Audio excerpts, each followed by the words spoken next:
Et moi, je fais attention à ne pas être dans le champ. Ah oui, d'accord. Et je dois Moi, on me regarder voit la pas, caméra ou Jackie? C'est toi. Non, mais je regarde qui? Toi? Moi. Ah, d'accord. Ça tourne, c'est bien. Donc j'ai 3 questions à te poser, Charlotte. Je les pose à chacune et c'est les mêmes questions. La première, c'est une question biographique. Est-ce que tu peux nous parler un petit peu de ton histoire d'enfant, d'adolescente, de ce qui a pu te marquer dans ton éducation, dans ton milieu familial, dans tes origines, si des origines mélangées se trouvent être ton patrimoine à toi. La deuxième question, c'est une question sur à partir de quel moment tu as choisi de faire du cinéma. Qu'est-ce qui t'a déterminé? Est-ce que c'est une rencontre? Est-ce que ça vient de loin? Est-ce que tu peux nous dire un peu quel a été le déclic? Et la troisième question, c'est comment tu définirais la place que prend ton travail dans ta vie et ta méthode de travail. Alors, la première question, c'est l'enfance. Ce qui t'a baigné, dans quoi tu as baigné? J'ai eu, d'une certaine façon, la chance d'avoir des parents qui étaient immigrés en France et qui étaient juifs. Je dis étaient parce que maintenant ils sont décédés les deux. Qui étaient juifs et qui vivaient leur judaïsme comme certains juifs en France, ne devaient pas se faire remarquer, ne voulaient pas en parler. C'était pas la honte d'être juif, mais c'était... ils savaient qu'en France, il y avait eu des poussées d'antisémitisme, ils attendaient une naturalisation qu'ils ont obtenue après longues et longues années.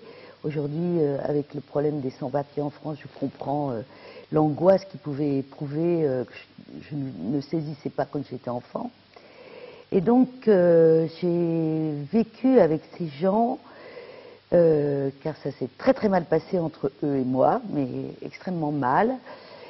J'ai vécu auprès de ces gens, eux religieux, plus que religieux, très observants de la religion juive, qui est basée avec des préceptes qui peuvent être intéressants, mais tout au moins pour une enfant, c'était vécu comme des interdits, perpétuellement des interdits. Tout au moins pour ce qui me concernait, avec ma curiosité, on va dire innée, là, à peine née de l'éducation, mais vraiment innée, j'étais alien dans ma famille. Nous étions 4 filles, et j'étais une espèce d'être monstrueux, étrange, qui avait soif de tout ce qui était à l'extérieur. Et le plus loin que je me souvienne, mon premier souvenir était un souvenir de télévision. Et la télévision était pour moi, face à ces gens, mais j'étais petite, hein, était pour moi la fenêtre. Umberto Eco disait là récemment que la télévision enrichit les gens pauvres qui n'ont pas beaucoup de moyens de lire, de se cultiver, les enrichit. Et au contraire, abêtit tous ceux qui ont les moyens intellectuels de se former, à la différence du net, où les gens qui ne connaissent pas le moyen de se référer à des textes, de graduer les informations sont perdues, alors que pour les gens, disons, cultivés, qui ont des moyens, les gens riches, le net, c'est un sacré médium qui permet comme ça de travailler, de s'informer, de s'ouvrir au monde. Alors, la chose absolument incroyable, c'est que la télévision, dans ce milieu extrêmement étriqué, a été pour moi une libération. Et l'autre libération que j'ai connue, qui choque tout le monde, c'était l'école. Donc j'étais dans cette famille très observante, et un peu comme les Asiatiques, on fait souvent le lien, ma mère et mon père, mais c'était surtout ma mère, nous obligeaient à avoir d'excellentes notes. Elle avait 4 filles et ne cessait de nous répéter que jamais nous ne devrions dépendre d'un homme, étant donné la vie même qu'elle avait, qui allait de déception en désillusion. Je suppose qu'en quittant la Tunisie, elle arrivait de Paris, de Falbala, de plein de choses. Elle arrivait, elle était avec 4 filles, elle était à la machine à coudre. Et à mon avis, elle reprochait à mon père de l'avoir déçue de la vie parisienne. Alors elle nous obligeait à bien travailler. Or moi, j'étais une enfant très expansive, très communicante, comme on dirait aujourd'hui, qui racontait constamment des histoires. Et je me faufilais, je le raconte dans Louise l'Insoumise, je me faufilais sous la table pour regarder la télévision. Et donc c'était un bonheur pour moi le lendemain d'être à l'école et de raconter tout ce que je voyais à la télévision, car beaucoup de foyers n'avaient pas la télévision. Je ne sais pas, on devait être en 62, 63, quelque chose comme ça. Ah, c'était très très rare et moi j'étais toute petite et je mimais des tas de choses et tout ça. Je racontais ce que je voyais. J'ai vu un homme avec sa chaussure taper, c'était Khrouchtchev. Mais j'étais toute petite, je ne sais plus, peut-être cours préparatoire, je ne sais pas. Et il tapait avec sa chaussure, ça m'avait époustouflée. J'ai retrouvé après ces images d'archives, je sais de quoi, qu'est-ce qui m'avait frappé. Et ce que je ne manquais pour rien au monde, c'est l'homme invisible. Et l'homme invisible, vous n'allez pas le croire, je me disais, mais si j'avais comme lui une caméra qui faisait des films, je pourrais être partout où on n'a pas le droit d'aller. Je pourrais voir ce qui se passe quand mes parents parlent arabe pour pas qu'on comprenne. Je pourrais voir tout ce qui se dit avec l'institutrice et puis nos petites copines et tout ça. Je pourrais tout faire. Et je crois vraiment que cette fascination de l'image m'est venue de l'homme invisible. Lorsque j'ai fait mon premier long métrage, on m'a dit, mais Charles Silvera, quel est votre premier souvenir? Mon vrai premier souvenir de film, j'ai retrouvé le titre bien longtemps après, c'était Falbala de Jacques Becker. Et curieusement, très longtemps après, quand j'avais des ciné-clubs et tout ça, je passais les films de Becker, mais Casque d'or, je sais pas, Le Trou, qui m'a inspiré très longtemps après, Prisonnière, où j'étais fascinée par Becker. Mais j'avais complètement occulté ce film, et quand mon premier film est sorti en 85, Sikliye ou d'autres me disaient, mais quel est votre premier souvenir? Et je disais, cet homme qui enserre une mariée et qui se défenestre avec elle. Personne ne m'a trouvé ça, et jusqu'au jour où un jour, au ciné-club de Claude Jean-Philippe, rien que le générique, c'est comme la Madeleine de Proust, tout de suite ça fait le lien, j'ai dit, c'est le film que j'aime, et c'était Becker. C'est-à-dire que j'aime la narration, j'aime que la fiction me transforme. J'ai dit bien souvent, et je continue à le dire, qu'avec le cinéma, j'ai appris la vie, parce que je ne pouvais pas l'apprendre avec mes parents. J'ai appris les rapports avec les autres. J'ai appris ce qu'était le pouvoir.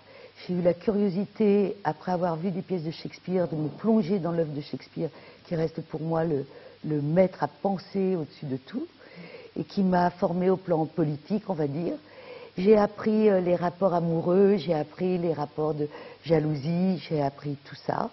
J'ai d'ailleurs tellement appris tout ça que je ne me sens pas de raconter des histoires d'amour. Je trouve que d'autres l'ont fait, continuent à le faire d'ailleurs avec beaucoup de talent. Quand j'écris des comédies que je n'ai pas pu encore tourner, ce n'est jamais ces comédies sentimentales que font beaucoup et que les Français affectionnent. C'est jamais ça qui m'intéresse. Ce qui m'intéresse, c'est les rapports parents-enfants, les rapports, comment dire, de liberté. En somme, presque toutes les histoires, et davantage les comédies malheureusement que je n'ai pas tournées, sont presque toujours basées sur l'idée de on doit tordre le cou à son destin. Aussi bien moi, dans cette famille où j'ai tout fait, où on me mettait dans les pattes de psychologue parce que je rêvais de faire la révolution. La révolution, on me faisait des encéphalogrammes pour savoir si j'étais pas complètement givrée, parce que j'étais trop différente de tout un milieu culturel quand même. Cultuel. J'étais trop différente, donc tout le monde pensait que j'étais cinglée. Il a fallu peut-être cette force que je continue à avoir, d'avoir un dos qui tient malgré les coups, parce que j'étais une enfant battue, malgré les critiques, malgré la solitude absolument extrême. Et je crois que j'ai ainsi trouvé cette force qui ne m'a pas lâchée, qui fait que on peut trouver ça presque monstrueux de tenir à ce point, d'en serrer point fermé dans une solitude extrême pour parvenir à mes fins. Alors, on m'en veut parce que c'est une bonne femme qui dit ça. Le film que je viens de finir, même les avocats disent que nul n'aurait pu le finir si ce n'était moi. Et j'ai tiré cette force de cette enfance épouvantable que j'ai vécue, qui m'a marquée, car le monde du spectacle, on va dire,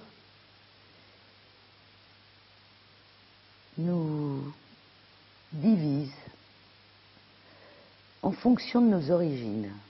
Et aujourd'hui, je peux en parler parce que j'ai lu un livre qu'on m'avait recommandé, qui s'appelle Le Retour à Reims de Didier Ribon. Et j'ai lu ce livre, et moi qui pensais même que je n'avais plus de larmes, je n'ai cessé de pleurer.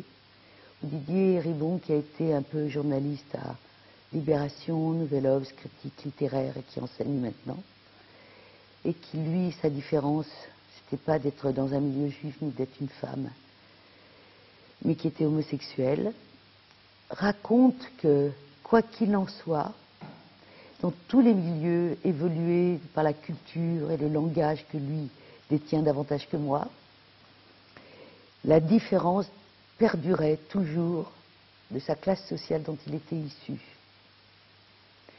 Ce livre est une pure merveille. J'ai été absolument bouleversée parce que maintenant je peux en parler, j'aurais pas pu le dire il y a 10 ans. Et je le sens bien, celui qui n'a pas l'arme du langage, celui qui n'a pas le bagage, celui qui n'a pas l'argent, est défavorisé. C'est pas seulement une question d'ascenseur social. Moi, je touche du bois, je le fais. Je suis extrêmement superstitieuse pour une mathématicienne, une ex-mathématicienne. Ce n'est pas que l'ascenseur social n'a pas fonctionné. Moi, j'ai lâché, je vais vous dire comment, mon milieu. Je pensais que je m'en défaisais. Je l'avais lâché, et j'allais évoluer parmi tous ceux qui m'aimaient, j'allais me battre. Mais on est estampillé. Cette grande famille du cinéma est en fait faite de tribus, Costa Gavras vient de le dire, et plus encore que de tribus, elle est faite de l'origine. Aujourd'hui, on préfère soutenir des films qui abordent le problème des beurs, des blacks et tout ça. Si vous parlez d'autre chose, d'un autre endroit, vous ne pouvez pas passer, sauf d'être appuyé par des puissants. Nous vivons dans une période fondamentale, depuis plus de 10 ans, où notre monde est aux mains des puissants, mais vraiment des puissants. Ce n'est rien que de se bagarrer quand on est une femme, de tenir un plateau. On le fait. Ce n'est rien que de se bagarrer avec des sujets originaux. Il faut le faire. On peut attirer l'attention, un peu de compassion, je vais dire, pour financer des films. Tout ça n'est rien.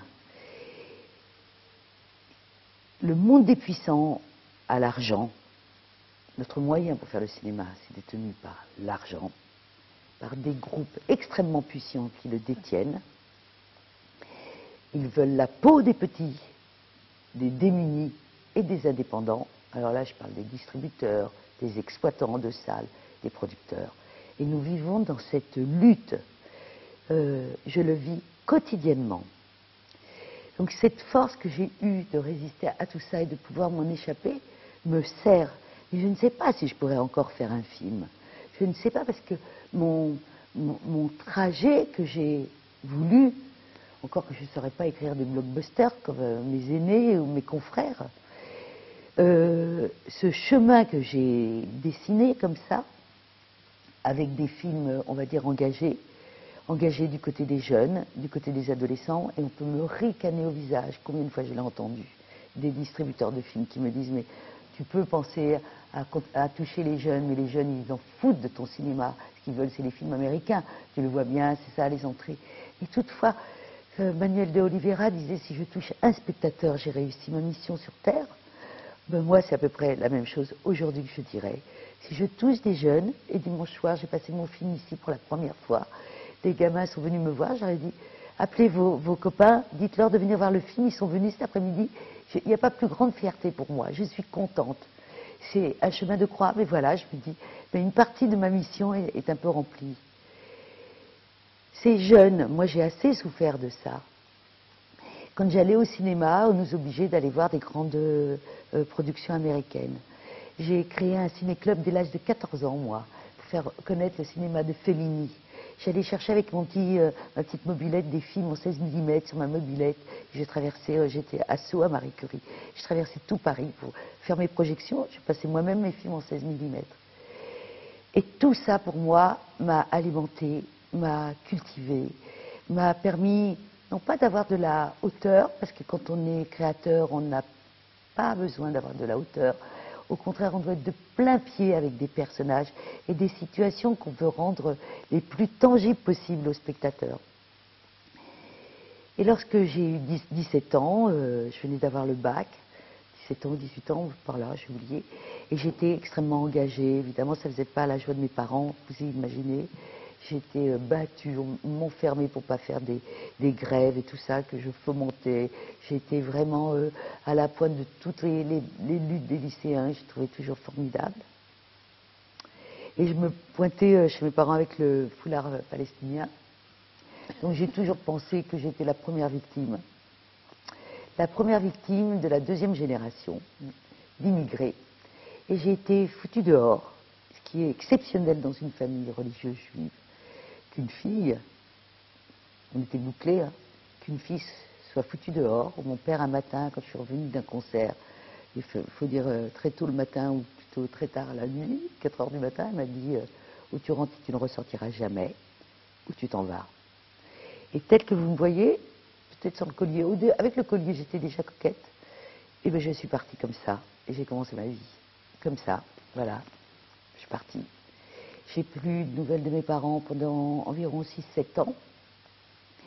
Et ma vie s'est faite de choses absolument formidables, de rencontres avec des hommes plus extraordinaires les uns que les autres. Normalement, je montre mes bagues parce que c'est mes amoureux. Les 4 hommes dans ma vie qui ont été des gens incomparables, qui m'ont beaucoup soutenue. J'ai avancé grâce à eux, et chaque fois que j'avançais, eh bien, je changeais d'homme. Je les ai tous gardés comme amis, très proches de moi. Il n'est pas un scénario qu'ils ne lisent pas, sauf l'un d'eux qui a décédé. Et ils m'accompagnent, et ils avancent avec moi, et ils s'affolent avec moi de mes tracas pour faire des films. Car ma vie est dévouée à un homme aujourd'hui avec lequel je partage ma vie, et que à mes films.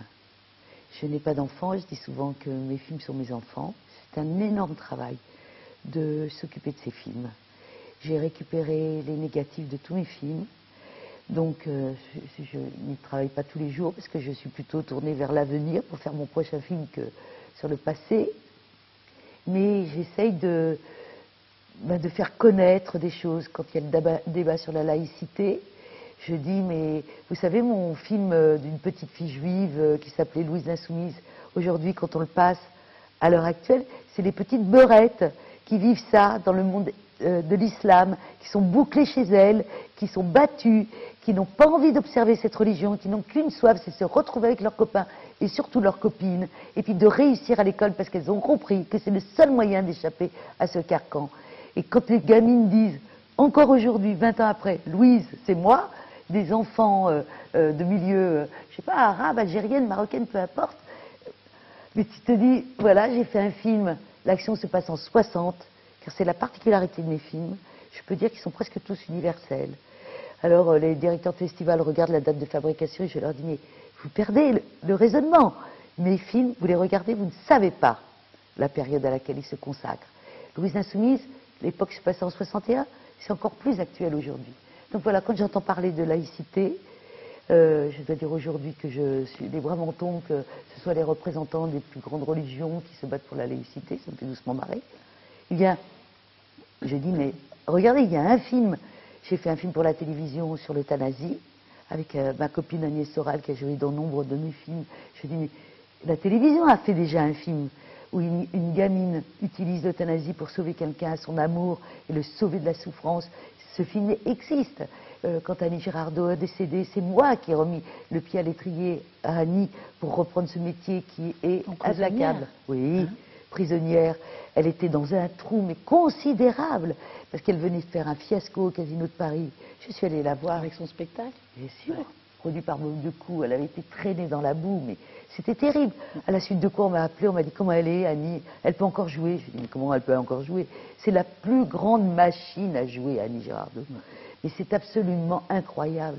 Et lorsque nous avons fait le bonus du DVD Prisonnière, il y a 2 ans, que toutes elles sont venues parler de Prisonnière, qui était le premier film choral. Choral. Elles étaient toutes à égalité sur l'affiche. Bernadette Lafont racontait ça. Tout le monde venait nous dire, mais vous êtes Crépichinot, mais comment vous avez pu céder la vedette à qui, à quoi? Ben non, ces femmes s'étaient entendues, et ces femmes avaient joué ensemble, elles représentaient des prisonnières. Et bien, ce film est passé quelque temps, à la mort d'Annie, j'ai dit, mais vous savez, elle jouait sans maquillage aucun. Passez le film d'Annie, montrez-la. C'est un film que j'ai dû vendre à TF1, je l'ai vendu à TF1, pour payer le film suivant. Bon, ils ne l'ont pas passé. Mais voilà, dans ce sens-là, je m'occupe des films. Ils l'ont pas passé, TF1? Non, ils n'ont pas passé, dommage. Parce qu'elle était vraiment absolument incroyable. Il passe d'autres films. Mais on n'est pas connus. Aux obsèques d'Annie, il fallait être invité. J'ai fait tourner Annie. Je n'ai pas été invitée par des gens de la presse. C'est ça le cinéma. Je me suis déplacée au Père-Lachaise après ses obsèques. Je n'étais pas invitée. Bon nombre de gens qui étaient invités ne l'avaient pas fait tourner, ne l'avaient pas remise dans la lumière, ne l'avait pas soutenue, ne l'avait pas proposé pour d'autres films, n'avait pas donné son adresse et son téléphone, ne l'avait pas soutenu quand sa mère était défaillante, ne l'avait pas fait tourner avec sa fille Julia, c'est le seul film où elles sont toutes les deux. Et moi, je n'étais pas invitée aux obsèques d'Annie Girardot. Voilà, ça c'est une partie du monde du cinéma. Alors, bien sûr, mes films m'occupent beaucoup. Je m'occupe énormément de ce film que je viens d'achever, puisque j'ai hérité de la production. Non, c'était pas ma volonté, mais il fallait que j'aille au bout de ce film. Et je m'occupe énormément d'essayer de faire le prochain. J'ai écrit 2 scénarios qui me prennent beaucoup de temps, de trouver toujours la même chose, un producteur. J'en arrive à penser avec les producteurs que je suis comme toutes mes copines avec les hommes dans leur vie. Aussi bien j'ai eu de la chance, la grâce même avec tous mes amis, femmes, hommes, les hommes de ma vie. Et puis avec les producteurs, c'est pas flagrant, c'est pas une grande réussite. Bien sûr, maintenant ils connaissent mes films, donc ils savent ce que j'ai envie de faire. Peu ont la curiosité de lire ce que j'écris. Donc, il faut les trouver, les producteurs. Se produire soi-même, ça fait peur à tout le monde. Maintenant que les grands groupes M6, TF1, machin, ils ne reçoivent pas des réalisateurs-producteurs, c'est extrêmement difficile. Bon voilà, et cette route est très longue, et moi qui pensais qu'avec mes films quand même, qui sont d'une facture, tout au moins on peut ne pas aimer les sujets, ou comme c'est d'une facture, me semble-t-il, intéressante, ça n'intéresse pas les producteurs, donc je continue à me bagarrer, je continue à chercher, je passe des matins entiers au téléphone à essayer de leur parler des sujets que je veux tourner. Voilà, ça occupe beaucoup mon temps.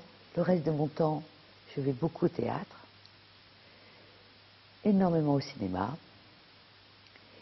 J'aime découvrir des acteurs. Je suis très heureuse quand je vois un film qui me plaît ou une pièce. Ça fait rire tout le monde. Je passe des nuits à faire des mails. Je ne suis pas sur Facebook, tout ça ne m'intéresse pas. Et je fais moi-même mes mails où je recommande un spectacle, un film. Je fais des mails pendant 2h30 pour inciter les gens à aller voir des films. Et je le fais en fonction des goûts de mes amis. Voilà, je suis curieuse un peu moins de certaines choses, mais ça c'est l'expérience. Mais j'ai l'avidité de découvrir de nouveaux talents, de nouveaux artistes. Et voilà, je suis prête à pas mal d'expériences. Je viens de faire l'an passé un film avec un petit portable pour contribuer à une campagne contre le sida. Je vais tout faire pour accrocher ce petit film de cette campagne avant mon long métrage. J'ai découvert, quand on m'a proposé de faire ça, que les femmes étaient plus touchées qu'au début de la découverte du sida. Maintenant, c'est elles qui sont beaucoup plus que les homosexuels. Les femmes sont les plus touchées aujourd'hui par le sida, beaucoup plus qu'à la découverte de ce fléau.